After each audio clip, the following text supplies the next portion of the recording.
Hello everyone, this is Gaming on the Move and I'm back. And in this video we're going to be going over the road ahead that was recently released on November 14th. So the first topic was the 5th year anniversary, so that is quite exciting. It's coming out on November 25th, so the game has been around for 5 years, so they're just going to be giving us a whole bunch of goodies, they call them. So we should be expecting kind of a full Zeta and a whole bunch of gear and whatnot. It's always a pretty great thing to get. They usually give some pretty good things, so I'm hoping for some really great gear as well as some potentially good relic materials as well. That'd be very helpful. The next is the shard economy changes. So you've probably heard or seen about these before. I think they're great for a mid-game players and earlier game players. They're trying not to change the economy with it as much, so you don't get double fleet arena stuff by doing the trade-ins or anything like that, because they're going to be doubling all that worth. But just getting the additional shards to increase your characters and farm most likely twice as fast is going to be a huge help for the early and mid game players. It'll help get lots of those legendary characters as well as just build a whole bunch of mid to kind of late game teams. Not the highest of teams, but pretty close to them. There's lots of Shock T, there's Grievous teams and stuff like that. Lots of characters to get your Revens and Jedi Knight Revens and all that fun stuff. So I think it's going to be great. They did mention that it is a potential to look into the economy after this change has happened. So they're just trying to make nothing change except extra shards. But with the added shards, we're going to hit the gear crunch even harder now. So the gear crunch is very real. It's the biggest roadblock, I think, and it's just going to get worse with this because now we're going to get characters a little faster. They are kind of older characters, so it's not going to have really much of an effect on any of the end game players, but it's going to really help speed up the mid and early game players a lot. However, we're going to hit that gear crunch even harder now. So hopefully they adjust that as well. But I think it's just a great change. It'll help me farming some characters I really should have by now, but don't, such as Darth Nihilus. Don't have him up and running. I was kind of too far back when he was first released, and then I was always chasing something else, so I never really got him. And I was waiting to get Treya before farming him, and once I finally got Treya, I was on a Jedi Knight Ribbon path instead, so I will be able to farm Darth Nihilus and a couple other characters as well, so it'll be pretty awesome. The challenge tier raids, I think, is phenomenal for getting one for the Rancor.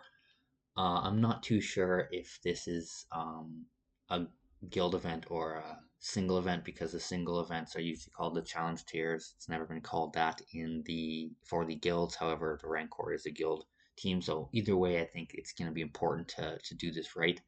I think we definitely need some sort of new raid, so I'm hoping it is just an update for the guild.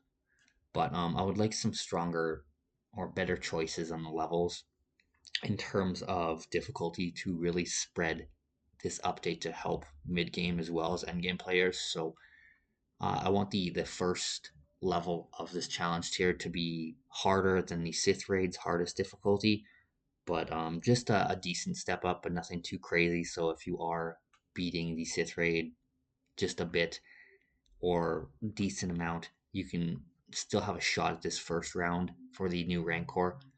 However, if two of your guild members are clearing it by themselves, we're going to want a much harder Rancor for those guilds as well. So I think it's just going to be, if they tune the difficulties properly with the multiple challenges, I think it could be phenomenal. It'd be a great thing to do solo or with in the guild. I think it'd be great for the guild as well. But either way works. I think they just really need to tune difficulty properly. So the highest guilds are going to have difficulty or may not even be able to beat the hardest difficulty just yet.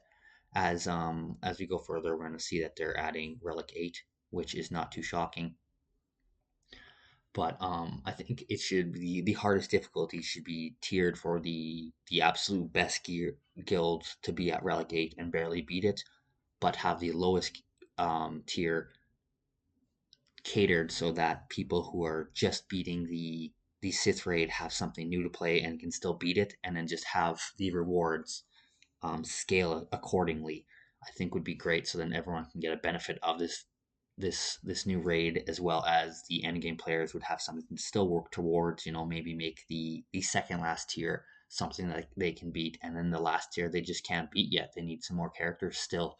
You know, I think if they do that right, it would be something phenomenally to add to the game. The game has been missing some major game updates, and actually, like game modes, there hasn't been much in the last 2 years, really. It's been quite sad. We got Grand Arena Championship, and then really next to nothing. We got a light side territory battles, which, in my opinion, we should get a new map every month or something. That shouldn't be a big deal.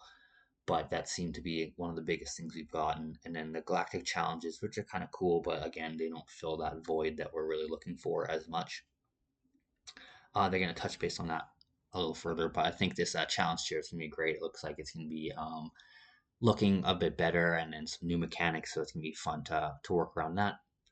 Mandalorian season 2, there's not much to talk about other than the newest character in Moff Gideon coming. I think he's a pretty cool character. We don't know much about him, but from what we've seen in the TV show, he looks pretty cool. There's not much discussion on what's coming in season 2, so I'm gonna avoid any spoilers. But there's are some cool characters who are in the newest season of Mandalorian and have not made it to the game. So I'm thinking we're going to probably be seeing those as well, which is pretty awesome. I'm loving the show right now. There's some cool things they could do with raids as well, or some sort of thing like that, which I think would be awesome. But the Moff Gideon edition, he's going to be a legendary character, so that's really actually he's going to be a marquee character, I believe. So that's really exciting. The marquee event, so accessible to all for 3 stars. We don't see too many characters accessible at 3 stars who are good at 3 stars. I think the last one was Grief Karga, but he's decent to put at 3 stars in a bounty hunter. If you max to gear 11, he has stealth right away, so he can kind of live. So he's one of the few characters who's been great like that. So hopefully Moff Gideon's similar to that as well. The future of Galactic Challenges. This one is pretty cool. They removed lots of the playability of Galactic Challenges even more so, but lots of the lower levels aren't that fun. You just hit auto and then change the team, hit auto again to capture all the feet. So what they've really done is focused on an auto complete.